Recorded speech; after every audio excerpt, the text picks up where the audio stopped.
obviously a huge honor. What does it mean to you to be inducted with this team into the Hall of Fame? Well, it's very seldom you get to come in with your entire team. Very seldom you get to come in to a Hall of Fame with your entire team. But when I look at the history of Samford football, after they dropped it and brought it back, I think of this 91 team because you got to remember when they came in as freshmen, they were the first scholar. There was nobody else on scholarship. So they came in with nobody but them, and they played 4 years. And in the fourth year, the 91 team, without one redshirt senior, without one fifth-year player, they go out there and almost win it all. Final Four, great football team, great guys. And I really think they can take credit. They can feel a little bit like taking credit for the direction of this program, because Samford had not been able to get its feet on the ground in this group, playing through the 90s up until not the 80s up until 91, were able to make this team a national caliber football program. How long had it been since you'd seen some of these guys? Well, you got to understand, I've been coaching up until this year. I've stayed coaching 28 years as a head coach. And so I don't get to come back for homecomings. I don't get to come back for reunions.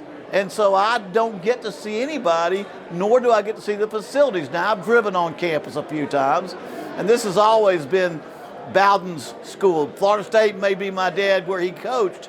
This is where my grandparents and my parents and my dad and I coached, my brother Jeff coached, and so this has always been our school. And so I don't get to come back very much, but I'm so impressed with everything. And it's so great to see these guys. Problem is they don't look 25 anymore. And to me, they'll always be 25 years old or 22 years old in my mind. Of course, they're 55 years old now. Have you been able to kind of talk with some of them and share some of those specific memories of that year? And kind of what memories does that bring up for you? Well, everybody has their special memory. And if a player has nothing but good things to say about the coach, you probably didn't get on him enough. Because usually what they remember are those sprints they had to do after practice, getting chewed out like crazy, those kind of things. And as I look back at every one of them, I usually can remember a day where not only that they did good, but a day where I had to get on them pretty hard and watch them grow and watch them develop. One more from me. Just talk about Samford and what it means to you. You already mentioned it's y'all's school. What does it mean to you when you think back not only the times that you were here, but even maybe when you were younger? Sure.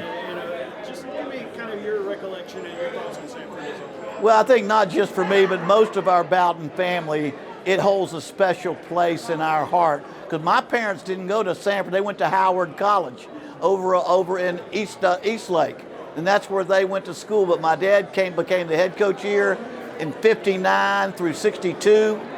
And did a great job with the football. Then 25 years later, I came back as the head coach and got to be a part of the rebuilding of this program 25 years after he came and coached here, and we had so much success.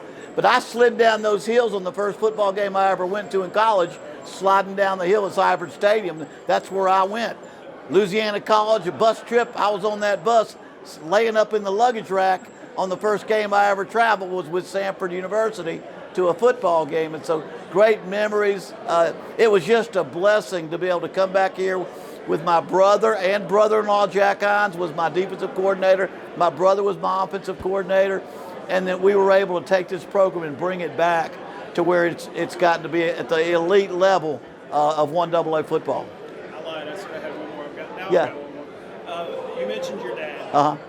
How special is it to be in the same Hall of Fame as Coach Bowden? Well, it is. I mean, I don't, you're if you're the second or third best coach in your own family, it's still distant. You got to remember that it's an honor to be in the Hall of Fame with him, but I've always been Bobby Bowden's kid, That's kind of the way it is. I used to say, they used to just nickname me SOB and things. Anytime something happened, they'd call me SOB. I said, why do you call me that? Well, you're the son of Bobby. That's what you are, And so, no, but it is special to be in the Hall of Fame with Dad. And, no matter what I did or Tommy did or Jeff did, Dad didn't leave many records for us to chase. But it sure has been great to be a part of this. And Bowden Field down there. And when I go back to FSU, where I did my graduate work at FSU, and it's Bowden Field as well. It's just been a great legacy that we have been a part of. I'm just thankful that I was able to be a part of the group that brought this program back from dropping it for so long. And this group, this 91 group, will always be the group of men, especially the seniors that were here 4 years, for bringing this program back from not even having a program to not being able to compete to being a 1AA national contender. When you talk about being back with those young men who maybe aren't as young anymore, No. What does that mean for you? What does that feel like to be able to see them grown up? Well, that may be one of the most the special part of coaching, and very seldom do you get to coach long enough to be around. But to see these young men come back now, after watching them get in trouble maybe, or you having to punish them, or them cutting up or cutting class, or not being ready to grow up, to see them come back as fathers, as grown men who may say, well, this is the way Coach Bowden taught me this, or this is the way Coach Bowden said we'd do that.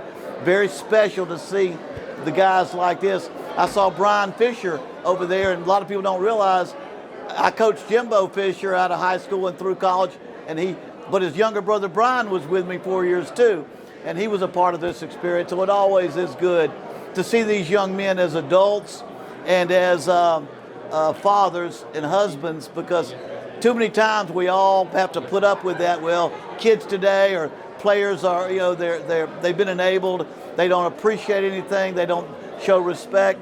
Well, that's not these guys. These guys, they mean everything to this university, and they mean everything to me. I just have one question. Yeah. You most recently coached 2023 at a high level. I'm interested if you have any aspirations to get back on a sideline anytime soon. I got my 28th year in as a head coach in college. 1983 was my first. I took 10 years off to work in New York City at ABC Sports after Auburn. So I've had 15, and then I had 12. And I was going to go till I was 2 more years. Got a new boss. He decided he wanted somebody else to go 2 more years. But I wasn't ready to quite get out. I don't think I was going to coach till 70 maybe, but I'm at that point now where I'm really enjoying broadcasting or doing podcasts that I do now, and I enjoy that. And something would have to hit me right now. I'm 69 years old, and I think I can enjoy the memories that I've had in coaching. Anybody, anything else? I'm going to ask you one question. Okay. The legacy of the Bowden family here at Samford, right. For you to be inducted into this Hall of Fame, what does that mean for you from a family standpoint? Well, it means a lot. You got to go back to many people here don't understand. My parents went to Howard College. They grew up in East Lake, and they went to Woodlawn, and their buddies and them all went to Howard College, and I was a part of that group. That group that played with my dad at old Howard College were my biggest boosters. Kenny Morgan was the head coach at Woodlawn High School way back, or no, maybe it was at Samford, and they were all his boys, and so I was a part of that. And then to be able to come back after they dropped football, and to be a part of the resurgence of football, moving up from no football to Division III, and then I came in and moved it from 3 to Division 1AA, and to watch these boys here take our family school to the national semifinals and to the Final Four means a lot. I still think the 12-2 record may be the best year ever at Samford University, and these guys were responsible for that.